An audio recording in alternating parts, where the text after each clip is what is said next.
Maka di perencanaan kita di Kabupaten Sidoarjo merencanakan, bukan kira-kira kita, merencanakannya itu di 6 calon. 6 calon itu 4 dari partai politik, diusung partai politik, ya, dan 2 dari perseorangan. Kalau sekarang kan sudah bertebaran banyak baliho, banner, spanduk, sosok-sosok yang kira-kira walaupun dalam tanda kutip tulisannya mengucapkan selamat Idul Fitri dan sebagainya, itu kira-kira bisa dipandang nggak bahwa mereka itu bakal calon gitu ya? Bagi KPU tidak. Tidak ya, oke. Bagi KPU itu kan orang disebut sebagai bakal calon kan kalau sudah mendaftar. Ada maskot yang ditampilkan. Maskot Pilkada Sidoarjo ini apa? Kemudian harus ada jingle untuk pemilih pilkada itu. Maka di setiap momen seperti ini, KPU Kabupaten Sidoarjo ini supaya menjadi minat bersama-sama ini kita lombakan.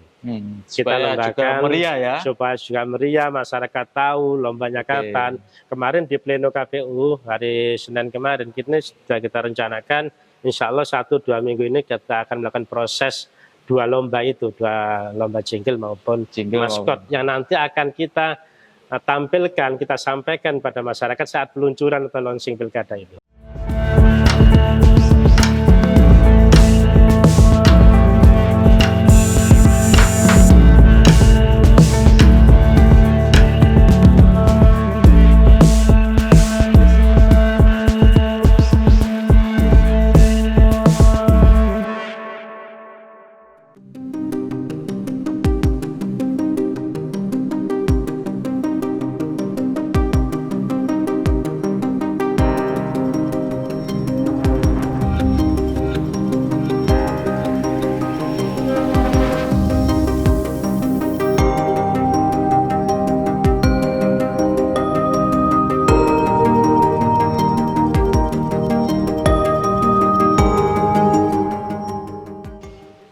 Tribuners, kembali bersama saya Iksan Fauzi, News Manager Harian Surya Tribun Jatim Network.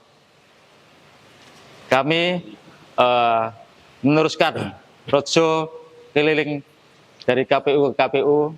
Kemarin kami datang ke KPU Surabaya. Hari ini kami meneruskan perjalanan menuju ke tetangga KPU Sidoarjo. Kita akan menyapa, kita akan bersama dengan Ketua KPU Sidoarjo, Bapak Muhammad Iska, atau yang akrab disapa Cak Iska. Terima kasih. Pak Iska, Pileg, Pilpres sudah selesai. Baru saja sudah selesai, MK juga sudah memutuskan, tinggal sekarang proses di MK adalah sengketa Pileg. Benar ya Pak? Betul. Untuk yang Pilpres sudah selesai. Lah, KPU Sidoarjo sekarang akan menghadapi pemilihan selanjutnya. Pilkada serentak 2024 yang akan diselenggarakan 27 November 2024. Pasca, sebelum kita membahas lebih lanjut tentang pilkada di Sidoarjo, bisa diceritakan kemarin kondisi Pileg, Pilpres, suasana di Sidoarjo bagaimana? Terima kasih. Suasana di Sidoarjo terkait dengan proses mulai tahapan Pileg sampai pelaksanaan, insya Allah Sidoarjo ini selalu adem. Selalu adem ya? Dalam setiap momen politik Sidoarjo ini adem, meskipun ada beberapa dinamika itu pasti. Dan dinamika yang terjadi di Kabupaten Sidoarjo ini, dinamika yang biasa terjadi di setiap momen pemilu. Dan alhamdulillah sampai hari ini di Kabupaten Sidoarjo tidak ada gugatan dan seterusnya. Insya Allah aman lah di Kabupaten Sidoarjo. Sengketa Pileg juga tidak ada? Di sengketa Pileg sampai hari ini kita belum mendengar di Kabupaten Sidoarjo, meskipun di Dapil 1 untuk DPR RI itu kan ada sengketa Pileg. Tapi kelihatannya lokusnya bukan di Sidoarjo. Oh iya. Oke. Kalau Pilpres kemarin juga adem ayem ya, masyarakat Sidoarjo juga ya? Sampai hari ini proses Pilpres pun adem ayem. Di Sidoarjo memang ada beberapa dinamika terhadap proses Pileg. Dan itu kan sudah diselesaikan oleh teman-teman Bawaslu, prosesnya bagaimana dan seterusnya. Untuk pelaksanaannya sendiri sampai pada pelaksanaan, dan hari ini tidak ada persoalan sama sekali di Kabupaten Sidoarjo, alhamdulillah. Setelah Pileg dan Pilpres selesai, apa sih langkah KPU menghadapi pilkada ke depan ini? Mungkin ada tahapan-tahapan awal yang akan dilakukan oleh KPU dalam persiapan pilkada serentak 2024. Ya, untuk Pilpres atau Pileg hari ini memang agak berhimpitan tahapannya dengan pelaksanaan pilkada. KPU Kabupaten Sidoarjo ini sudah mulai masuk di tahapan pilkada karena tahapan Pileg dan Pilpresnya sudah selesai. Untuk tahapan pilkada di Kabupaten Sidoarjo kami sudah mempersiapkan diri untuk itu. Salah satunya adalah kami mempersiapkan pembiayaan anggaran ya. Anggaran KPU Kabupaten Sidoarjo untuk pelaksanaan proses pilkada ini sudah clear dengan pemerintah Kabupaten Sidoarjo. Seluruhnya dibiayai oleh pemerintah Kabupaten Sidoarjo. Sudah disetujui? Sudah disetujui dan sudah cair. Sudah cair. Hanya ada beberapa kabupaten di Jawa Timur yang anggarannya sudah 100% diterima oleh KPU. Salah satunya Sidoarjo. Berapa untuk besaran yang anggaran kita terima hibah untuk pilkada di Kabupaten Sidoarjo 84,8 miliar untuk seluruh proses pelaksanaan pilkada. Untuk saat ini tahapannya apa, Cak Iska? Pendaftaran PPK dan PPS ya? Ya. Yang paling kalau hari ini setelah kita menyelesaikan proses anggaran, perencanaan dan seterusnya, mulai tanggal 23 kemarin kita sudah membuka pendaftaran PPK. Pendaftaran panitia di tingkat kecamatan. Ini kita akan laksanakan, kita buka pendaftaran sampai tanggal 29. Tanggal 6 dan tanggal 8 teman-teman bakal calon ini akan menghadapi tes tertulis. Hasilnya nanti di tanggal 16 Mei akan kita lakukan pelantikan bagi yang terpilih. Apakah komposisi petugas PPK dan PPS itu sama nantinya atau memang ada verifikasi lagi? Tentu rekrutmen ini kan ada beberapa tahapan ya. Yang pertama tahapan terkait dengan administrasinya, ada seleksi administrasi. Jadi mereka yang kemarin jadi petugas PPK di belum tentu jadi lagi. Belum tentu jadi lagi. Kan prosesnya awal lagi. Mulai semua, awal lagi. Awal lagi semua masyarakat di Kabupaten Sidoarjo yang memenuhi syarat kami persilakan untuk mencoba dan mendaftar di PPK di masing-masing kecamatan. Pendaftaran itu memang di masing-masing kecamatan nanti. Dan pendaftarnya di KPU Kabupaten Sidoarjo. Harapannya banyak yang daftar sehingga KPU untuk menentukan pilihan orang-orang yang tepat itu kan banyak pilihannya. Banyak pilihan, semakin banyak pendaftar, semakin banyak pilihan, insya Allah kita akan memilih orang-orang yang sangat tepat untuk melaksanakan proses itu. Dan ini tidak membingungkan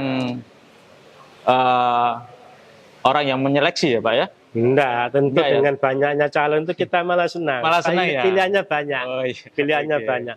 Justru kita ini khawatir kalau kemudian calonnya itu ngepres ataupun bahkan berkurang. Ini kan nanti akan ada proses selanjutnya kalau berkurang. Kira-kira nanti kriteria calon di usia berapa rentang yang akan dipilih atau memang ada syarat usia dari KPU sendiri? Kalau syarat usia di undang-undang ini kan nomor 17. Tapi nanti 17, itu akan ada pertimbangan tertentu lah terkait dengan hal-hal begitu.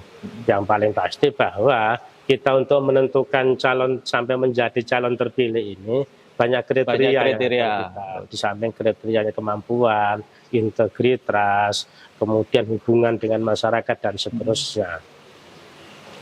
Untuk daftar pemilih tetap di Sidoarjo ini berapa sih Pak jumlahnya? Kalau DPT kita mengacu pada Pileg kemarin 1,4. 1,4 juta 1,4 pemilih ya. Itu kira-kira nanti di pilkada ada perubahan nggak? Kalau hari ini kita menskemakan untuk pilkada itu hampir sama di 1,47 sekian. Ini yang akan kita akan mencoba untuk menjadi DPT kita. Tapi ini kan nanti akan ada prosesnya. Itu nanti diverifikasi lagi. Betul ya. Jadi mulai awal lagi ya. Dasarnya dari DPT, Pileg dan Pilpres kemarin. Salah satunya itu dasarnya. Itu sekitar bulan berapa itu nanti petugas Ya kan kita melakukan? segera kita laksanakan di bulan depan. Berkaca pada pilkada sebelumnya dan pemilu 2024 ini ya, apa yang menjadi evaluasi KPU Sidoarjo ya? Yang menjadi evaluasi kami di KPU Kabupaten Sidoarjo tentu kami tetap akan mengupayakan, terutama di sisi penyelenggara dulu. Penyelenggara. Penyelenggara yang kemarin sudah menjadi PPK, menjadi PPS akan kita lakukan evaluasi.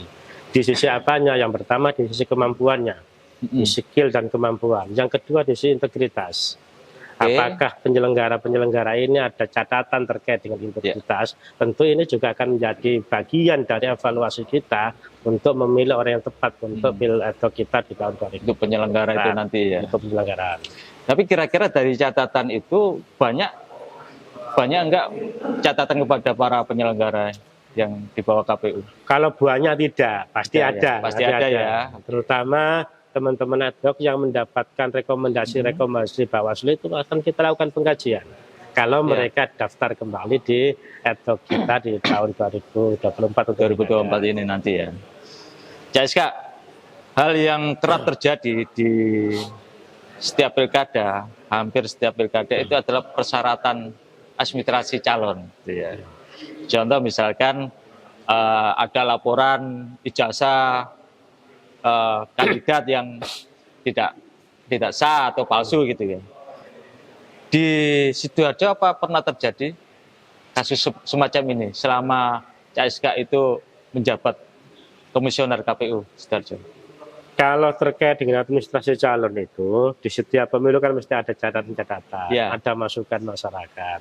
Dan hal-hal begitu, kalau kami di Kabupaten Sidoarjo, dan ini petunjuk memang dari KPU RI, pimpinan kita, KPU RI maupun KPU Provinsi, ini kita harus melakukan terkait, kita verifikasi faktual. Contoh, terkait dengan ijazah satu misal. Kalau ada laporan masyarakat satu misal laporannya terkait dengan ijazah ini ada yang menganggap kurang baik, kurang benar dan seterusnya, maka ini kita lakukan klarifikasi ke tempat yang berada atau klarifikasi begitu. Itu sampai klarifikasi ke sekolah. Kalau sekolah bagaimana kemudian kalau sekolahnya sudah bubar satu misal ya, kita klarifikasi ke dinas tertentu, dinas terkait yang membidangi itu, ke Dinkes kemana gitu. Tapi selama ini di KPU Sidoarjo selalu ada begitu. Selalu ada begitu. Laporan dari masyarakat. Apakah itu pileg maupun pilkada selalu ada begitu. Dan itu biasa memang. Itu bentuk pelaporannya bagaimana? Mereka datang ke KPU langsung atau ke PPK atau bagaimana? Kadang-kadang kan begini, sebelum ada laporan itu kan kita lakukan verifikasi. Iya. Kalau kemudian dari verifikasi itu ada satu misal kejanggalan di ijazah itu kita lakukan klarifikasi atau verifikasi faktual ke sekolah atau yang lain. Kalau kemudian ini sampai menurut kita ini sudah clear semua satu misal begitu, kemudian ada masyarakat yang melaporkan terkait ijazah, terkait surat yang lain dan seterusnya, kita pun akan menindaklanjuti itu dan pasti KPU akan menindaklanjuti apapun masukan dari masyarakat. Tidak mungkin itu kita abaikan. Selalu ada ya. Selalu ada laporan. Dan itu kan dinamika yang biasa begitu. Bagi KPU hal-hal begitu hal yang biasa. Tapi itu enggak sampai masuk KPU calon yang disebut atau dilaporkan tadi lolos gitu kan sampai dilaporkan digugat ke PT UN maupun ke pengadilan dan sebagainya, nggak sampai. Kami juga pernah begitu. Pernah ya. Untuk pileg kami juga pernah digugat di PT UN dan seterusnya. Tapi bagi KPU ini kan yang penting kita sudah melaksanakan seluruh prosesnya, seluruh proses tahapan administrasi sesuai dengan juknis, sesuai dengan undang-undang, sesuai dengan PKPU. Kalau kemudian ada calon masyarakat yang tidak terima akan hasil itu, mereka kan punya kewenangan untuk melakukan gugatan KPU. Biasanya kami itu terbuka. Ketika KPU digugat, ya kita jalani prosesnya. Kalau kita dianggap menang ya selesai. Kalau kita dianggap kalah ya kita terima. Semudah itu sebetulnya KPU. Kami tidak pernah merasa bahwa kalau KPU kalah ini KPU begini-begini, tidak. Kalau KPU di sidang satu misal di PT UN kita kalah, Iya. kita laksanakan hasil putusan PT UN. Karena prinsipnya Karena KPU iya, adalah menjalankan putusan dan undang-undang itu Undang-undang. sendiri ya. Betul. Oke.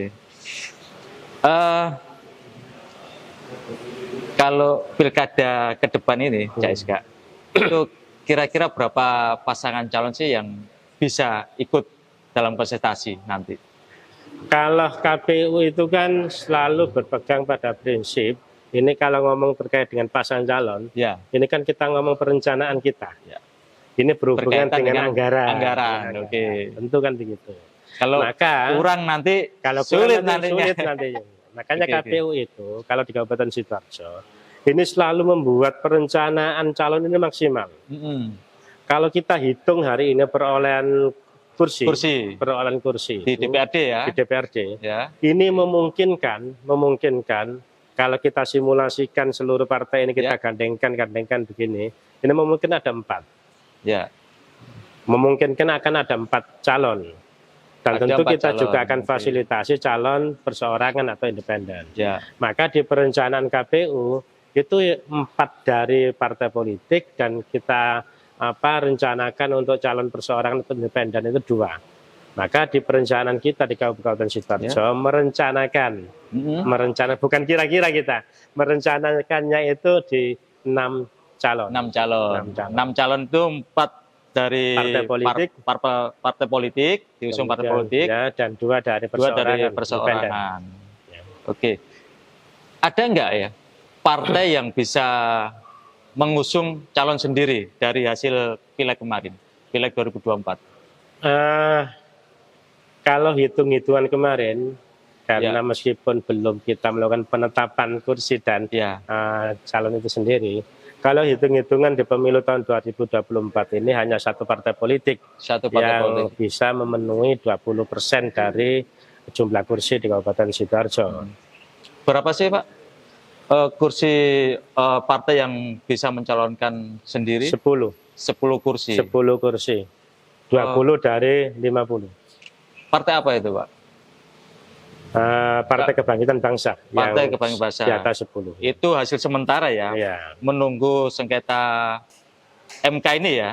Iya, kalau hitung-hitungan kemarin itu. Kalau hitung-hitungan kemarin seperti itu ya.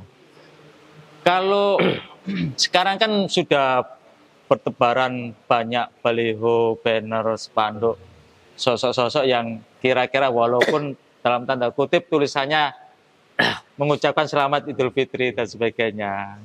Itu kira-kira bisa dipandang nggak bahwa mereka itu bakal calon gitu ya? Atau ada proses lagi nantinya? Kalau bagi KPU tidak. Tidak ya, oke. Bagi KPU itu kan orang disebut sebagai bakal calon kan kalau sudah mendaftar. Oke, didaftarkan oleh parpol Didaftarkan oleh partai politik maupun perseorangan. Itu baru menjadi bakal calon. Untuk menjadi calon kan melalui proses tahapan yang lain kan. Maka bagi KPU nama-nama atau baliho-baliho, pamflet dan di medsos dan lain sebagainya itu belum lah. Belum. Jangankan calon, bakal calon saja mereka belum kok. Iya ya. Sampai mereka mendapatkan tiket itu ya. Iya. Mereka mendapatkan rekomendasi dari partai politik, kemudian didaftarkan ke KPU, baru kemudian mereka menjadi bakal calon. Diverifikasi dulu baru ditetapkan oleh KPU sendiri. Kalau tadi Cak Iska menyampaikan syarat parpol yang mengusung calon sendiri minimal 10 kursi di DPRD. 10 kursi, 20% dari jumlah kursi, ya. Atau 25% dari suara sah. Dari suara sah, ya. Oke. Sekarang kalau syaratnya independen, perseorangan, calon independen perseorangan, dia harus mengumpulkan dukungan berapa banyak untuk syarat pendaftaran itu sendiri? Kalau untuk calon perseorangan atau independen, ini Sidoarjo ini kan DPT-nya lebih dari 1 juta. Ya. Atau jumlah penduduknya kan lebih dari 1 juta. Itu 6,5% dari jumlah DPT. Jadi kisaran 80-an lah. 80 ribu. Jadi calon perseorangan atau independen baru bisa mendaftar ke KPU ketika dia bisa mendapatkan dukungan 80 ribu warga ya, warga Sidoarjo. Itu dalam bentuk apa? Dukungan dalam bentuk dukungan tertulis dan dilampiri surat dengan pernyataan. Iya, surat pernyataan dukungan dan dilampiri dengan fotokopi KTP. Saya kira kemarin partisipasi pemilih di Sidoarjo berapa waktu Pileg dan Pilpres ini? Cukup tinggi ya? Di Kabupaten Sidoarjo, alhamdulillah untuk tahun 2024 ini tingkat partisipasinya mengalami peningkatan yang cukup besar. Kami sebetulnya berharap tingkat partisipasi sebelum pemilu ini mencapai 85. Tapi ternyata melebihi ekspektasi kita. 86% kita. 86%. Tingkat partisipasi di Kabupaten Sidoarjo untuk pemilu kemarin. Pemilu kemarin ya. Harapannya ini juga nanti di pilkada juga begitu. Ya. Apa strategi KPU sendiri untuk meningkatkan partisipasi warga Sidoarjo datang ke TPS saat pilkada nanti, supaya partisipasinya itu melebihi dari partisipasi di Pileg dan Pilpres kemarin? Ya tentu kita melakukan sosialisasi. Sosialisasi itu kita lakukan mulai tahapan pertama sampai pada pencalonan, kita sosialisasikan calonnya dan seterusnya. Kita pun juga berharap pada seluruh partai politik nanti pengusung itu juga mensosialisasikan atau mengkampanyekan calonnya. Ya. Tentu harapannya sosialisasi yang kita lakukan ini terkait dengan dengan sosok-sosok calon-calon itu nanti supaya banyak pilihan. Harapannya kami kan begini, semakin banyak calon, insya Allah ini akan berkorelasi dengan tingkat partisipasi. Tingkat partisipasi, harapannya seperti itu ya. Jadi sebenarnya KPU tidak bisa bekerja sendiri ya. Jadi harus melibatkan stakeholder, partai politik, masyarakat, komunitas itu sendiri ya untuk mengajak tentu mereka. KPU ini kan dimanapun. Sehebat-hebatnya KPU ini tidak mungkin bisa bekerja sendirian kan gitu ya. Maka KPU ini harus menggandeng seluruh komponen masyarakat. Apakah itu partai politik, terutama di 32 ini. Stakeholder utama KPU ini kan dua. Ya. Partai politik atau pengusung, yang kedua adalah masyarakat atau pemilih. Dua stakeholder ini harus betul-betul kita gandeng bersama-sama, kita rangkul.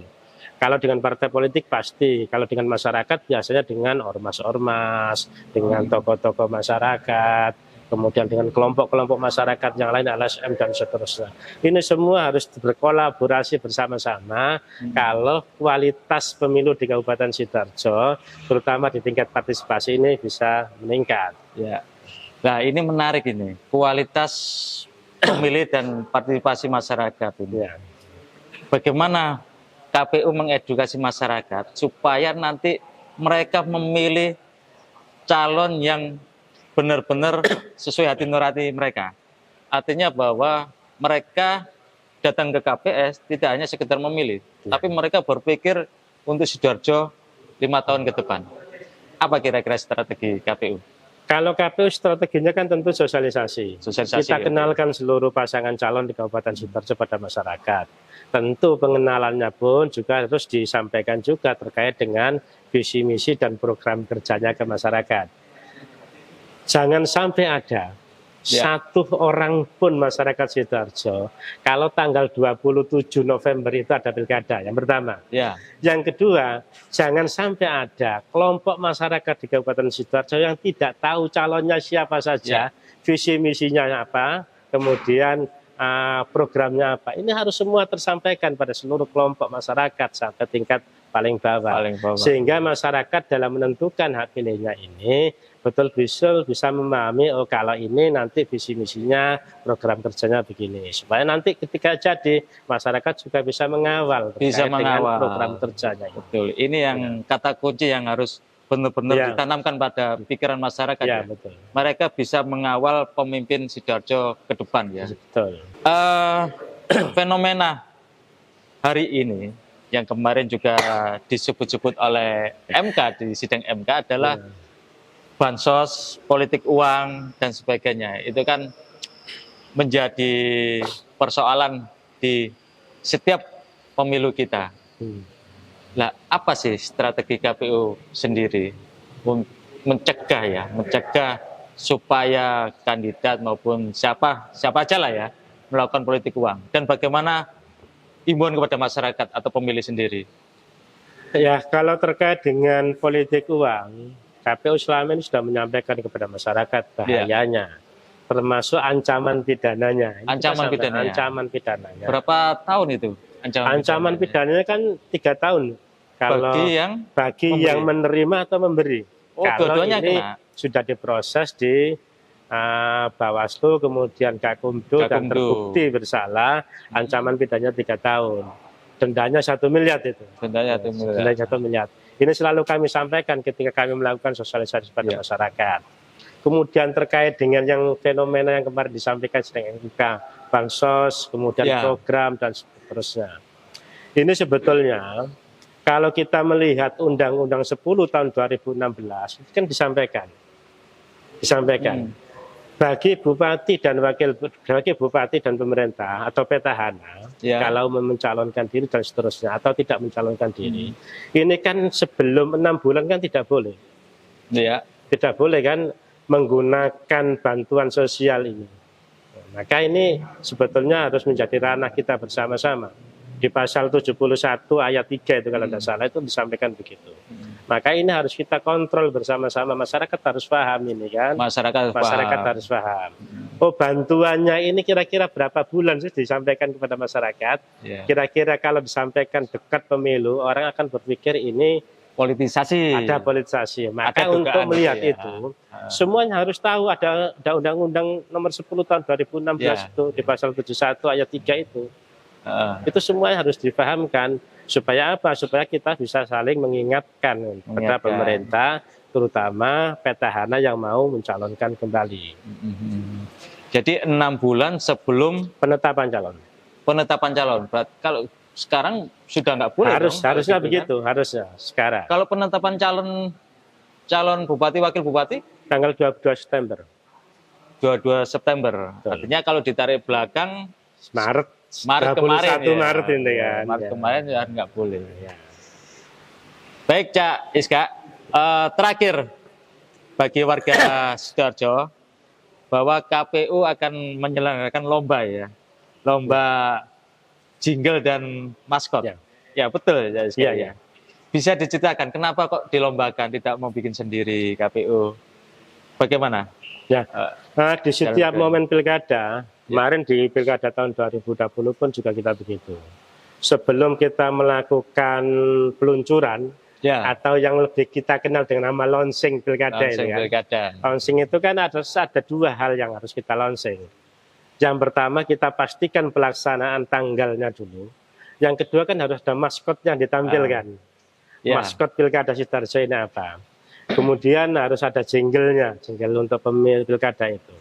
Maka di setiap momen seperti ini KPU Kabupaten Sidoarjo ini supaya menjadi minat bersama-sama ini kita lombakan.